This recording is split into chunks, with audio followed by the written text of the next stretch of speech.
Hello everyone, my name is Jonas of Reupload and welcome back to another episode of Let's Play Minecraft The Forever World. As you can see by the title, this is episode 1.1. If you haven't watched my episode 0, let me get you up to date on how I number my episodes. The big main episodes, such as episode 1, will be numbered with regular numbers. In those episodes we do the big cool cinematic builds that you're come to expect. In between these big episodes, I'll make some in-between episodes, where I do some of the more mundane stuff in Minecraft. Stuff that I normally leave off cam. The reason why I do this is so that you can all get a few more episodes, instead of having to wait months in between my big ones. This also means that if you're just here for the big cool builds, you can skip all the episodes with decimals. I hope this makes sense. In today's episode, we're going to be building a proper experience farm. We're going to be getting a beacon, and we're going to be mapping out the mountains so that we can plan our future builds. Let's start off by flying to the end. This flight is a bit long, and while it's worth it because that's where we get our experience, we might want to think of other experience options in the future. I'm currently brainstorming a few ideas with the cleric villagers, but that's something we'll do another time.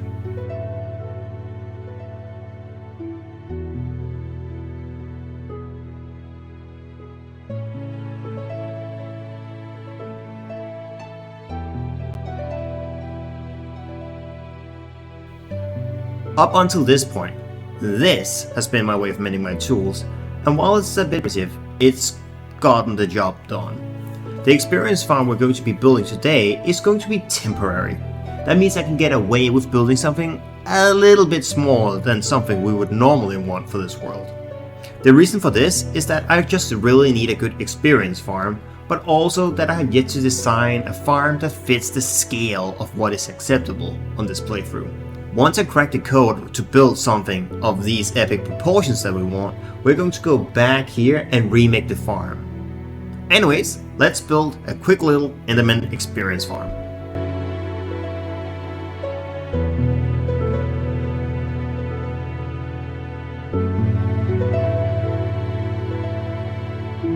And there we go, we now have an Enderman experience farm. It was surprisingly quite an annoying build. All of those Endermen kept getting in the way of where I wanted to place the blocks, but nonetheless, we got it done.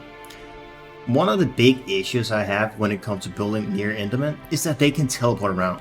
So if I want any kind of feeling of scale, I need to fill areas up with glass blocks to have the illusion that it's actually bigger than what I'm actually allowed to build. That's a bit of a struggle, so this is what we have. It's only gonna be temporary. We're gonna find something that's better later on. But let me show you how this works. We have this big little area. And if we go up the water stream here, we'll come up to the area where the Endermen actually at. They're standing on top of hoppers, meaning that when we kill them, all the ender pearls go down into the hopper system. That's very nice. There are several reasons why I have it sectioned off, and one of the main ones is that once I am level 30, maybe I don't want to pick up the rest of the experiences on the ground. So what I can do is kill them, and then I can kind of just leave again and have a bunch of the experience stay up there. It works, kinda. All of the ender pearls that's picked up from there go out the back. I know this is not the most aesthetically pleasing, but we are never really gonna be back here, so I'm not gonna see it. Then it runs outside all the way around into a little chest system. If we look in here, we can see a few ender pearls, and we can flip a little lever and they will start getting tossed out. I'm no redstone wizard or anything like that, so it's very slow. If this is full ever, it would take way too long for me to have the patience to stand here, so maybe I'll have to rebuild it. Another thing we need to figure out before we rebuild this in our big epic style is, well, how to build this without having to put water on top of it. The water on top of here, maybe it's easy to see if I remove the shaders. Well, the water is not really pretty, is it? But it prevents the Enderman from the platform up here to teleport down here. They can't do that. Which means that they are all stuck up in this little kill chamber. That's cool and all, but it's not really something we want in the end. I don't know if they have like a range maybe they can teleport to, and that I can maybe build something that's so big that it just can't reach it. But it's something I'm gonna have to look into at some point, because I don't like the look of this, and this is not how I want this to look in the end. So this is temporary, but it'll get the job done for now. Anyways, now that I have access to a lot of experience, I can finally make some good gear. If I get a soul with looting free, that means that I can go hunt for the wither skulls with, well, better luck than normal. With looting free, we're going to have a 5.5% chance of getting a wither skull for each of the wither skeletons we kill. That means roughly 1 head for each 18 skeletons we kill, so we should have enough for the wither boss after 54-ish kills.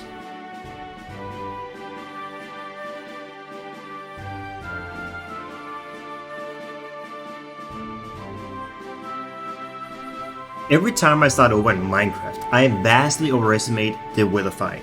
I was sure this was about to be a deadly and hard fight, but in the end it was, well, surprisingly easy. If it was up to me, the wither boss should probably have double or quadruple health and have more attack types. I know that by fighting it in a cave I make it a lot easier than if I were to fight it above ground or in the nether, so maybe we should try that in the future. I could perhaps also build like a wither fighting arena to make it more difficult. I know it would destroy a big part of the arena after each fight, but that might just add to the aesthetics of it.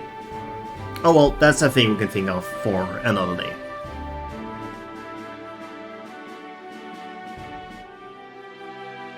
Now for a full beacon we're gonna be needing 164 iron blocks.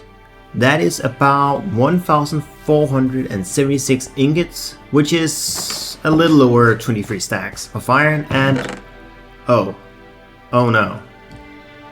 Yeah, okay, we're not doing that this episode. Instead of gathering iron, I started flying around our entire mountain. This way I'll get a sense of the different levels of the mountain so that I know where I can build inside the mountain and where I can build outside the mountain. After I've done my flyby, I'm going to open MS Paint and we're going to do a little bit of planning.